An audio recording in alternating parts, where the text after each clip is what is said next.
वहां वंचित बहुजन आघाड़ी का उम्मीदवार है। मुस्लिम समाज जो है वो मोहम्मद पैगंबर के बारे में गलत बातें सुनना पसंद नहीं करता, उसका खून खौलता है।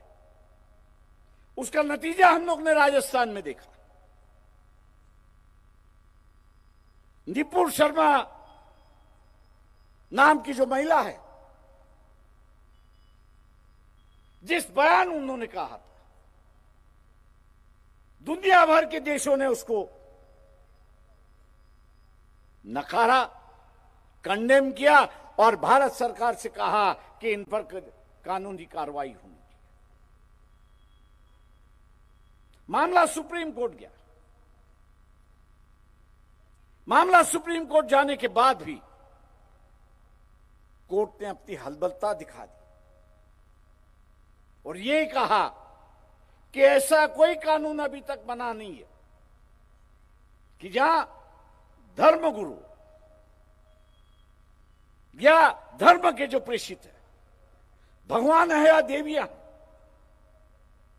इनके खिलाफ अगर गलत बातें कही गई तो उनके खिलाफ कानूनी कार्रवाई करने के लिए कोई कानून अभी तक बना नहीं।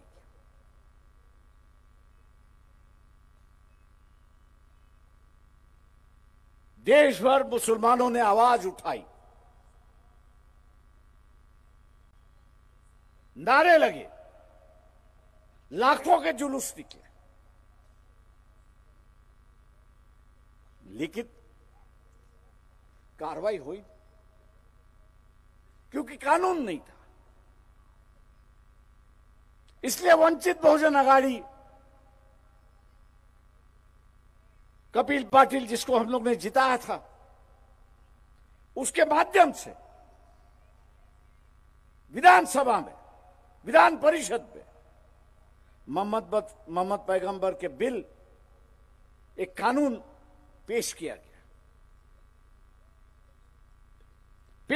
गया। सभागृह ने उसे मान लिया। हम लोग उम्मीद कर रहे थे कि कांग्रेस इसको उठाएगी और कानून की शक्ल वहां पर देगी। मैंने बड़े बड़े कांग्रेस के नेताओं से कहा, यह जिम्मेदारी हम लोग ने ली है, आपको सिर्फ अभी कानून करना है। तो कांग्रेस वाले मुझसे कहते थे थोड़ा धीरज देखो। मैंने कहा आप कितने हादसा करना चाहते हो? दिन प्रतिदिन पैगंबर के बारे में लोग अनाप शनाप बातें लिखते जा रहे, लोगों मुसलमानों का खून खौल रहा। आप क्या चाहते हो? यहां पर दंगा फसादी आप चाहते हो? जो मिडिल ईस्ट में चल रहा है, क्या वो भारत में करना चाहते हो? धीरे से कांग्रेस वाले हमको सुनाते थे और कहते थे, प्रकाश भाई इतनी हिम्मत नहीं है हम में। जो हिम्मत आप दिखा रहे हो, जो हिम्मत आप दिखा रहे हो, वो हिम्मत हमारे नेता में भी नहीं।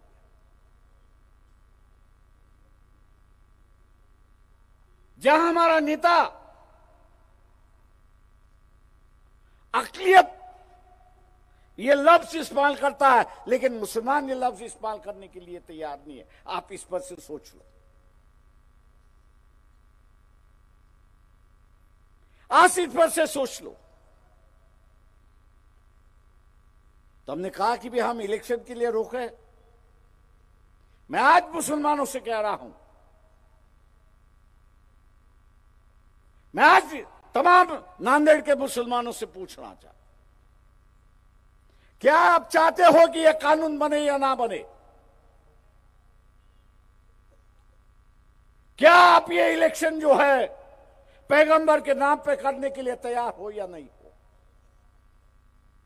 और यही सवाल मैंने वहां पर उठाया था कि अगर ये 32 मतदार संघ जो है, जहां पर एक तरफ एकनाथ शिंदे है, दूसरी तरफ उद्धव ठाकरे है, आज भी अपने तकरीर में कहता है कि मैं उस शिवसैनिक पर गर्व करता हूं कि जिन्होंने बाबरी मस्जिद शहीद की।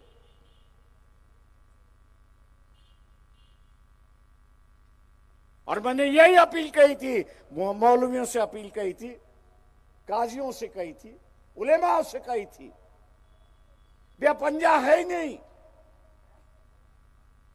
तो आप वंचित बहुजन आघाड़ी के पीछे क्यों नहीं खड़े हो जाते हो? आप ये ऐलान क्यों नहीं करते हो कि वंचित बहुजन आघाड़ी अगर जीतती है तो मोहम्मद पैगंबर का बिल कानूनी बनता है,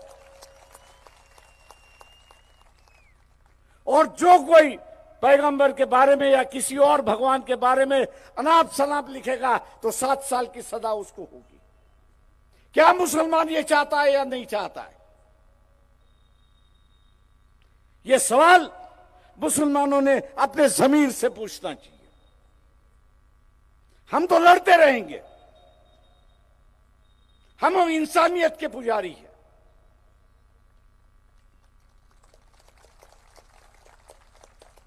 नफा और फायदे का हम लोग देखते नहीं है।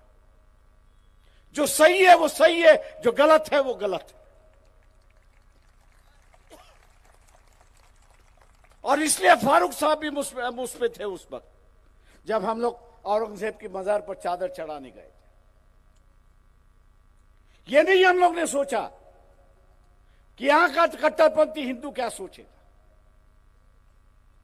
लेकिन इस बात की हम लोग को गारंटी थी कि जिस दिन हम लोग जाएंगे, चादर चढ़ाएंगे और यहां के कट्टरपंथियों को चैलेंज करेंगे कि आओ, जो कानूनी कार्रवाई करनी है वो कर लो, हम आपको सामना करने के लिए तैयार हैं।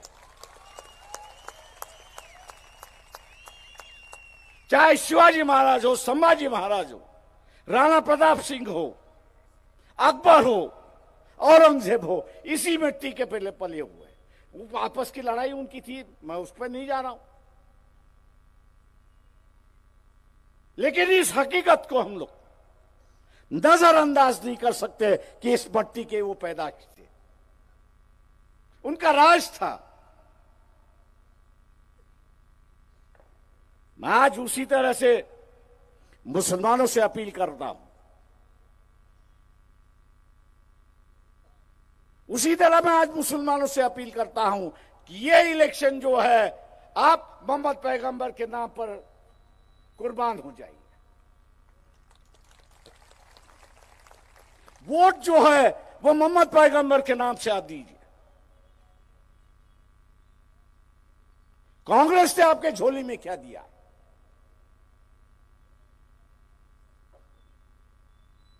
जो उम्मीदवार दिया है उसके खिलाफ शिवसेना का उम्मीदवार खड़ा है।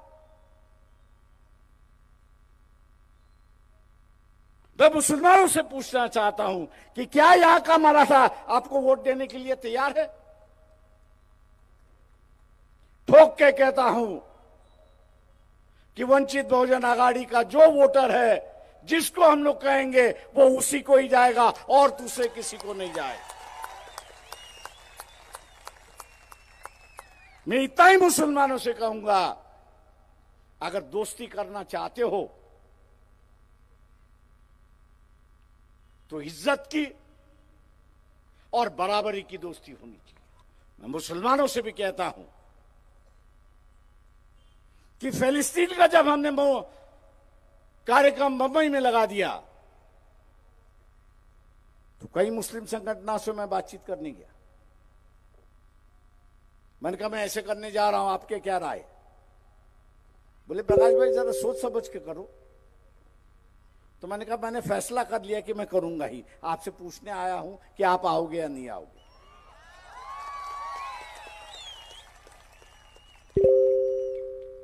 आए सभी जन। तो बाद में मैंने उनसे पूछा आपने आगे क्यों नहीं आया? आप आगे आते तो हम आपके पीछे हो जाते। मैं आज यहां के मुसलमानों से कहना चाहता हूं, बिना खौफ और बिना डर अपनी जिंदगी अगर गुजारनी है तो आपकी नाव वंचित बहुजन आघाड़ी के साथ जोड़ लो और आप भी उसी तरह से जियोगे। दोस्तों, मैं यही कहूंगा,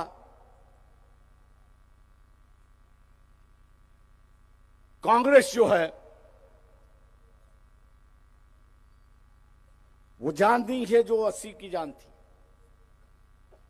वो कांग्रेस नहीं है कि 70 की जो कांग्रेस है।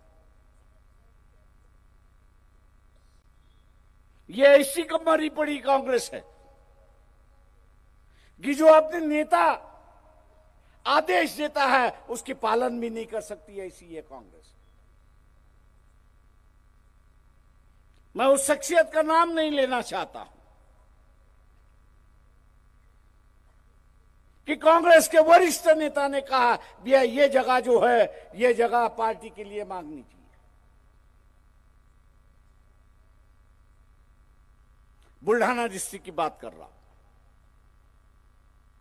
लेकिन अपनी ताकत अपना वजूद होने के बाद भी, अपनी ताकत अपना वजूद होने के बाद भी वो अपनी नेता की ख्वाहिश जो है, या उन्होंने जो कहा था कि बुल्ढाना की असेंबली की सीट कांग्रेस के हिस्से में आनी चाहिए, वो कांग्रेस के हिस्से में न जाते हुए वो शिवसेना के हिस्से में चली गई। अरे भैया, आप कैसे पार्टी चलाते हो? नाना पटोले अपनी सीट बचाने के लिए पार्टी भाड़ में गई।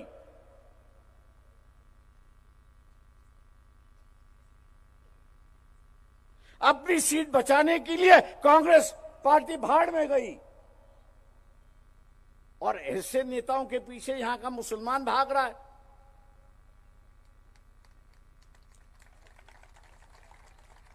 मैं दोबारा मुस्लिम समाज से अपील करता हूं, ये मौका है, मौका बार बार नहीं आते। ये बात सही है, अगर मुसलमान वंचित बहुजन आघाड़ी के साथ में रहता है तो कम से कम 50 आमदार जो है वो विधानसभा में जाएंगे। 50 आमदार जो है वो विधानसभा में जाएंगे और फिर हम लोग देखते हैं कि कौन रोकता है मोहम्मद पैगंबर के बिल को कानून से बदलने में। हम लोग देखते हैं कौन है। और इसलिए दोस्तों, मुसलमान भाई और बहनों, मैं आपसे अपील करता हूं, ए टीम बी टीम का मामला छोड़ दो। आप रिश्तेदारों को वोट करने जा रहे हो, पार्टियों को वोट नहीं करने जा रहे। नांदेड़ में आप पार्टी को वोट करने नहीं जा रहे हो, आप रिश्ते को वोट करने जा रहे हो। एक तो भतीजे को वोट करो और भतीजे को नहीं करना है तो उसके मामा को वोट कर लो। भतीजा और मामा एक ही हो गए, सत्ता घर में ही आ गई। चाहे वो दाएं हाथ से आए या बाएं हाथ से आए, सत्ता घर में ही आ गई है।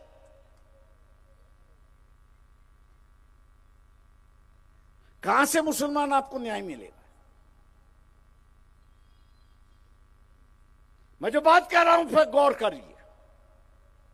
और 20 तारीख को मोहम्मद पैगंबर का बिल कानून बनने के लिए आप गैस सिलेंडर को वोट कर दीजिए, पार्लियामेंट में भी कर दीजिए और असेंबली में भी कर दीजिए। जो कानून हम असेंबली में बनाएंगे वही कानून पार्लियामेंट में लगता है तो पूरे देश में लगता है। पार्लियामेंट के सदन में रखने के लिए आवाज की जरूरत है, एक खासदार की जरूरत है। और मैं दावे के साथ कहता हूं कि अगर अविनाश बोसीकर को आपने लोकसभा में अगर पहुंचा दिया तो मान लीजिए ये पैगंबर का बिल लोकसभा में भी पहुंच गया और वहीं से शुरुआत होगी और मुसलमानों की एक अलग से राजनीति इस देश में शुरुआत होगी। अगर आप करना चाहते हो तो गैस सिलेंडर को वोट देकर आप भारी वोटों से जिताएंगे, यही उम्मीद करते हुए मैं आपसे रजा लेता हूं।